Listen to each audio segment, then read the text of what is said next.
আল্লাহ 1 বছর নয় 2 বছর নয়, আমায় অনেকটা বছর আমি 5 ওয়াক্ত নামাজ পড়ি নাই, 5 ওয়াক্ত নামাজ না পড়ে গুনাহ করেছি, মিথ্যা কথা বলে গুনাহ করেছি, কলেজের মধ্যে গিয়ে গুনাহ করেছি, ভার্সিটিতে গিয়ে গুনাহ করেছি, মোবাইলের মধ্যে গিয়ে গুনাহ করেছি, প্রেম করে গুনাহ করেছি। মাওলা গো গুনাহে ভরপুর আমি, গুনাহে ভরপুর আমি, গুনাহে ভরপুর আমি, গুনাহে ভরপুর আমি, গুনাহে ভরপুর আমি।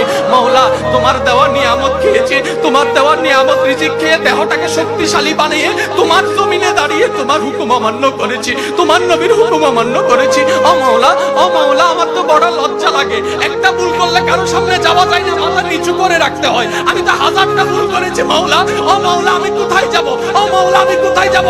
আল্লাহ পাক বলে বান্দারে, পৃথিবীর শ্রেষ্ঠ উদাহরণ মায়ার জন্য, মমতার জন্য, দরদের জন্য, মমতার জন্য মায়ের উপমা দেওয়া হয়, মায়ের উপমা দেওয়া হয়। ও বান্দা তুই শোন, তুই শোন, কখনো যদি দেখিস তোর মায়ের দরজা তোর জন্য বন্ধ হয়ে যায়, তখন তুই এতটুকু বিশ্বাস থাকবি তোর রহমানের দরজা তোর জন্য খোলা আছে।